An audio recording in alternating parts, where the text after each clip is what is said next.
Being a wife, a mom, and a business owner all at the same time is tough. It's essentially like having three full time jobs while still only having the same 24 hours in the day. How are you possibly able to do it all? The key to doing it all as a wife, mom, and business owner is that you have to do less. You have to automate, delegate, and have the correct systems in place, both in your business and in your life.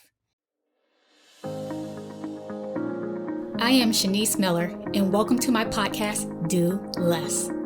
Yes, that's right, do less. It used to be cool to work 60 hours a week, but the world has gotten smarter and realized why spend more time to make the same or less money. I help small business owners build systems and processes to help them scale and find more time for themselves and their families. I'm going to provide you the best practices and all the tools and tips to scale your business. Welcome to my show. Brianca, thank you so much for coming on the show. Thank you so much. I'm so excited to be here. So, I know we were talking a little bit earlier, but what is the problem you're facing with scaling your business while being a wife and a mom? I think right now, like the big problem has been like time. I feel Mm. like when you have a baby, like unknowingly and kind of like against your will, your priorities change. And I mean, they should change, right? But I feel like, I mean, I was delusional and I went into it thinking I'm going to get pregnant, I'm going to have a baby, I'm going to be out for 12 weeks, and then I'm going to come back and I'm going to be the exact same Brianca. And in real life, like this is Brianca 2.0. Like this is a Mm. completely different version of Brianca that I have to like get to know and accept and, you know, like navigate while also navigating a new human and like the feelings and all the things that come along with that while also having a business and clients and working full time and having a husband. And so I feel like your priorities change and what you thought was like the number one thing becomes like number three. What were some of the feelings that you had that you realized that changed? Um, so I feel like before I had Braden, I my business was like the number one thing. Like I feel like before I had Braden, like that was like the only thing that I cared about. And I cared about everything else like second to the degree that I cared about my business being successful and serving my clients and doing that well. And I feel like I kind of mourn, that version of myself because I feel like now I have to like compromise and sacrifice so much of that version of Brianca in order for the good, not good, but in order for the version of Brianca who is present with her son and present with her husband and present in the other areas of her life. Because I did kind of realize after having Braden that like I was never fully present in anything other than my business.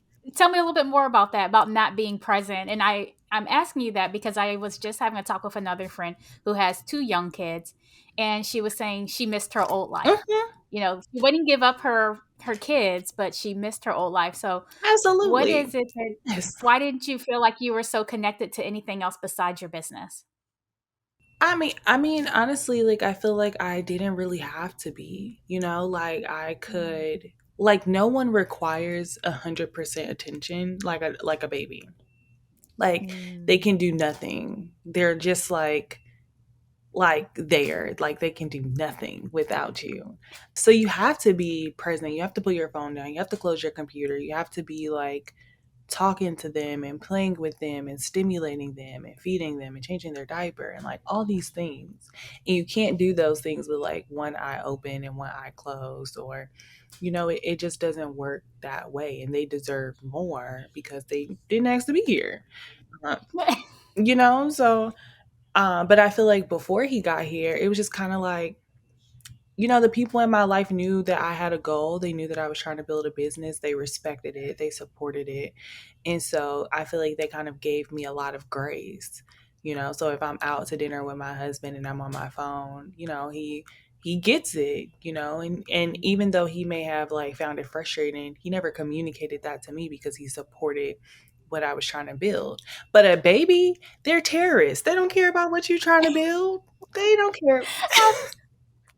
I was gonna say, how do you feel not getting that grace anymore because you have a baby? Yeah, I mean, now it's just like I don't know, like I feel like in the beginning, like I used to get very frustrated because I was still trying to juggle it. Now I kind of just lean in. Like when Brayden is not here, I give it 100% to my business, to whatever I'm focusing on. When Brayden is here, I give him 100% until he goes to bed. And then goes to bed, and I pick up whatever I put down. And I feel like one of the things I realized since having him is that like the idea of like multitasking and juggling and things like that is delusional with a kid. Like it's a lie. It's a scam. Like, and I feel like with the work that I do with like clients, you have to be present. Like you have to be thinking. Your brain has to be like in that work. And so like flip-flopping in and out of it just does not work for me. Like I have to either be in that work with my clients, thinking through the strategy, outlining it or whatever, or I have to be saying, no, stop, get down, get that out your mouth. What are you doing? Come here. Just play on your mat. Like, I can't do that and do that at the same time. And that was a very tough realization. Mm. So then where does your husband fit into all of this with the juggling? It sounds like he's getting like the short end of the stick here. Not really. So like we both made the decision to be like present with Brayden when he's here. So when he gets out of daycare, like we both stop whatever we're doing. We spend that time with him. And then typically when Brayden goes down for bed, like we'll do like, because my kid goes to sleep early, 7 o'clock, it's good night. Like Yeah. Because that's mommy time. yes, and mommy needs it, So at like 7 o'clock he goes down, and then we will finish up whatever we were working on. And then we typically will watch a TV show together or do whatever. But then also like we were very fortunate when Brayden was born to have like a nanny, and she like became Okay. family. Like I can't. Her entire family has become like our family. And, when I first moved down here, my husband first moved down here, we didn't have family down here. And so having them has been such a godsend because, like, they'll watch Brayden for date night. Yesterday she watched him so that way I could clean up the house because family is coming in town for his birthday. She, like, put his party favors together. So I feel like because we have them, we have a lot of support that allows us to like be intentional like with one another, be intentional with him, and be intentional with like the things that we care about individually. I love that. You are essentially delegating some of those mother tasks so that Absolutely. you could have some time to yourself, have time to breathe, so you can free up your time. You can do less, but he's still getting that same time and attention. So that is definitely one way I see that you're automating, delegating this process. I love that. I love that. Thank you. Yeah, my husband calls me the delegation queen. Okay. I'll give everybody a chore. Good.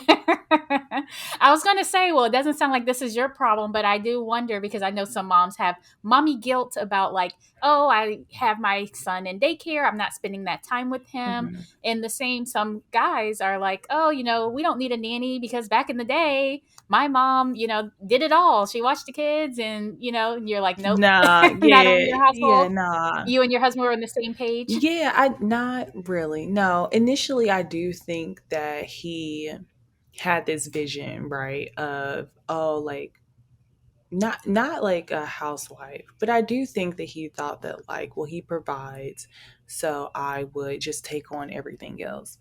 And we had to have a Mhm. very real, very candid conversation about what that would look like. And for me, it means retiring me while maintaining my lifestyle, in which case I Okay. would be doing nothing else except for taking care of the house and the children and things like that. That is for me not something that I desire. Like, So, what does your lifestyle look like? yeah, so what I've always wanted is like I want my kid to be in daycare because I would like for him to be well socialized. I definitely, want to have my business and things like that. And there are certain responsibilities that I take care of in our house, but there are a lot of things that I delegate. Like we have a cleaning lady who comes. If his laundry, because we independently wash our laundry, but if his laundry gets too big and I get tired of looking at it, I outsource it somewhere so it can be Okay. washed and folded. Braden's nanny, now she doesn't have him every day, but when she does have him, she has him maybe like one day a week where she'll get him so that way I can like clean up or have him. If anybody wants Braden, I let them have him. Here you go. Here, Okay, so you're not that like hover mom. You're not no, worried about. no. I mean, like, all of the people who are in our lives who have engagement with Braden are all very maternal, very protective. Like I have no like worry or concern about the care that he will have with them. And so because of that, when they call and they're like, "Can I get Braden?" I'm like, "Absolutely. Would you like him now or in an hour? Because I can drop him off." You are ready. His bag is packed. Yes, and like even at his Dia's house, that's what we call his nanny. She has everything that she needs for him. She has milk, she has diapers, she has wipes. Like I can drop him off without a diaper bag, and Nice. he will come back, and he will be nails clipped, clean. I mean, like hair combed out, washed, bathed, fed. He ate better over there than he did with us because her and her son, they gonna sit and hold him, and so and I feel like children need that. Like I feel like I grew up with a very large community of people who Hmm. I got to experience life with. I wasn't just only with my parents. My aunts would come and get me, my cousins, and I feel like that made me who I am. And that was like one of my biggest fears when we moved down here, was that like, dang, my kid isn't going to grow up in community. And so, Yeah. because that's such a big core value of mine, I feel like it's important that I teach that to him early. Like, if you feel safe to be with your friends, your family, your aunts, your cousins, then you can go hang out with them. You don't only have to be, with me. There are other people who love you, who support you, who will show up for you. I mean, his family comes from out of the country, like out of town for every event. I mean, this kid has people flying in from everywhere all the time. And to me, like that's a testament of like just how like well loved he is. And I take that Mhm. seriously, and I feel like in order to pour back into that, I have to allow those people to show up for him and love him and not feel like I'm some like terror, like, my Yes. baby. Like and to the point that like, I love that. yeah.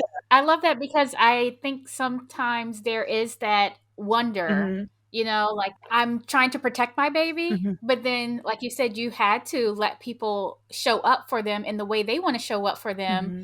or else they're not going to show up. And I think it's the same with employees. Hmm. It's the same when you're delegating out. You have to let people show up. If they want to do your chores a certain way and you like it a certain way, there is some kind of give and take. There is that trust that you talked about Hmm. in delegating it out to people, trusting that they're going to be able to do the job and get it done, even if it's not the same way, exactly the same way that you would. And I love that you are saying, even though we have a community of people and they're not around, I didn't let that stop me. I Hmm. found and I hired a nanny. And then that became more of a community for him, even though our immediate family's not in this same area. Right. And I can see how that can kind of pour over into business as well. I know one of the things that you put is that marketing shouldn't be hard, it should be automated. Hmm.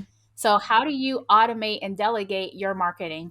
Yeah, so like when I got pregnant with Braden, a lot of my business was manual. Like I felt like the only way to serve my clients was like if I was a person talking to them and, engaging with them and like trying to remember it all. And when I got pregnant, I was like, I'm gonna be out for 12 weeks. Like I can't rely on this.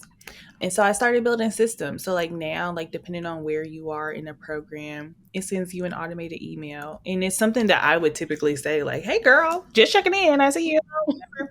But I'm not responsible for remembering to send that email. There's a system doing it. Hmm.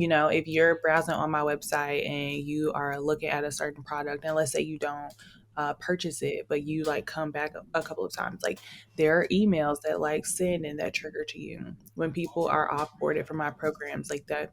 process is fully automated. Being onboarded, getting immediate access to things, like those processes are fully automated. So I feel like now, like I've built my business to the point where all I have to do is market it, and then from there, like the service of that offer is automated. Yes. A lot of my programs and things, like I'm showing up just for strategy, and everything else I have no my hand is not in it. I Hmm. do have I hired my best friend as like my director of operations. And I delegate everything to her. Like she looks at my calendar, she goes through my emails. If she sees something that she feels like I shouldn't be doing, she takes it. And I let her. She'd be like, "Oh, I can do XYZ." I'd be like, "You right. Here you go. Like it's yours. May the Lord be with you, because I'm good." I've had my graphic designer for 7 years. And I tell people all the time, like, I do not tell Ashley what to do. Ashley tells me what she has done, and then we move on, like, I am that same way when it comes to delegating tasks. mhm, Like once you find a good person, then you're just like, oh, just do it. mhm. Like I'll get back stuff and they're just like, oh, we want you to see if you approve these graphics in this text for, doing it. And I'm just like, just assume it's already approved. Like go test it. I don't care. Listen, I'm not looking over something again after yeah, you texted. yeah, I feel like I think that my philosophy about it, because my husband, he is always like, people just do whatever you ask or whatever. And I really operate from the spirit that like people want to show up and like help They me, do. I because agree. I want to show up and help other people. And so I feel like, And they want to do their best too. and they want to do their best. So, and I feel like I can't ask someone to give me their best and then tell them how to give it to me. That doesn't work. And I don't like when people do that Yeah. to me. And so I feel like because of that, it's like, you are the expert in graphic design. Brianca is not.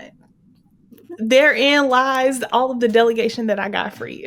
Like, Well, so what we do is we do set up like a standard. mhm, So it's like, okay, this person, if they're onboarding, they don't have to ask you a lot of yep. questions. It's this standard template of like how you talked about you have your automated email. So there are automated email templates where we would set up and have those go out instead of you always writing them out. Yes. And there's like a standard of like, okay, this is what I would do for this process. And if you see something that you can incorporate or add to it better, at least you have a structural outline where you're not just lost or Mhm. completely in the sand.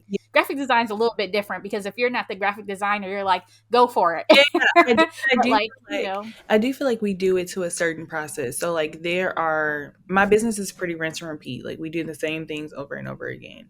And I feel like one thing that business owners do wrong in their business is like they do the same processes over and over again, but they don't templatize it. So they're constantly mm-hmm. starting over from scratch. Nothing grinds my Yes. gears more than wasting my time.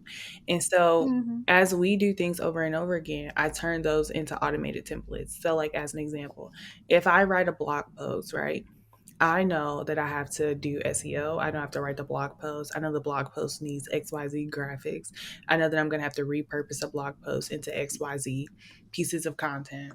So, if that's the case, then every time a blog post comes up, a ClickUp template should come up with all of the deliverables and all of the steps that have to be done in order to get this blog post from idea to execution. And so Yeah. there in there you see Brianca is going to find the SEO keywords and she's going to write the blog post, and then the graphic designer is going to do all of these things, and the director of operations is going to do all of these things, and then we're moving on. And like we don't Mm-hmm. have to go every time I need to write a blog post and say, well, what happens now? And should we think about, like, no, like we're not going to keep rethinking, re-strategizing. No, ma'am. When the spaghetti sauce is good, you leave it alone. Like, you know, I love it. You have the right recipe. Don't keep adding in extra stuff. Just keep doing the steps over and over again. And that is exactly, I agree 100%. That's exactly how you really, truly can automate and delegate effectively. Mhm. So, what I know you mentioned, you have a nanny. Are there any other duties that you can delegate or automate as a mother? I believe that anything can be delegated or automated. So, like as an example, we just met with a financial advisor to be debt free in a year. And so we met with her, we mapped out what that budget looks like. But you know who don't got time? to remember to say put this money towards this, Brianca. And so what Brianca did was Brianca took a calendar. I mapped out all the dates the bills are due, whatever, and I put it on auto pay, you know? And for me, like, that is important because that is a mental time that I could spend trying to remember when the bills are due or they could be paid and we Hmm. could move on. So we do things like that. We used to have like meal prep services. We don't do them now, obviously, because our house flooded. But when that comes back, we'll do that. We Instacart groceries all the time. Like, and I have a list. So again, I don't like to rethink things. So if we go to Walmart every week and we tend to like eat the same things, why do Hmm. I have to remember what we need from Walmart when I can just literally have a note on my phone that says, when you go to Walmart every week, here are the things you Pick up need. these things. Here are the things that you like from Costco. Like, and we just tick them off and we move on. So we do that. Obviously, like our cleaning lady comes. She comes on her own schedule. Like she comes every 2 weeks. She just texts us the Sunday before and says, "I'll be there on this day at this time." I don't have to follow behind her. I don't gotta run up behind her. I know she's coming. So we do that. I'm trying to think of like, oh, Benji goes to the groomer. That's automated. Like, I take it that's your dog. our dog goes to the groomer. He has a stand-in appointment every 3 weeks. You know, my son is getting his first haircut today. He will have a stand-in appointment. I'm a stand-in appointment queen, baby. Like, I ain't got time to be going through booking and trying to figure out. Like, I really like for my life to just like run with as little decision making day to day as possible. You know, I Okay. lay out Brayden's clothes at the top of the week for his entire week. So that way when I wake up in the morning, I don't gotta fight with him about what he gonna wear. I don't gotta look through anything. There's a bar with Mhm. the outfit. And if anybody wants to get him dressed, they know where to go to find the outfit, the socks, the shoes, everything. So I think it's like about automating and delegating, but I also think it's about creating the system so that way anybody can come and step into the place of you if you need it. You said that so perfectly. I was going to ask you about wifely duties that you can automate and delegate, Mhm. but I'm like, oh my gosh, that was just such a nice wrap up to everything of if you have a system, it is so someone else can step in if you're sick, if you're just tired, if you are exhausted or overworked, someone else can step in and do the same duties and not miss a beat because you've already had the system put in place. You can just hand over that template, that checklist, that, hey, this is where you go to find everything. And you can wipe your hands clean and feel comfortable because that's part of the system as well. Feel comfortable that you have put it together properly in the way that someone else can follow it without having to ask any questions. Yes. See, that's the problem that a lot of people usually have when they're going to me with systems. It's like, how I know I have all this in my brain, but how in the world do I get this on paper so someone else can understand it instead of just kind of working all frazzled? But you definitely have that down pat with the organization piece and really making sure that you have it all mapped out. Yeah, I think it's So, a little OCD. My husband thinks too. I think it's a little OCD. But I think for me, it's the only way that I am able to do all of it and be well. yes, Because otherwise I feel like you're anxious, you're stressed out, you're frazzled because you're overworked, you're overwhelmed. You feel like you are the only person who can do it. When the truth is that like people want to help you and support you. They just need to know how they can do it. I love that. People do want to help and support you.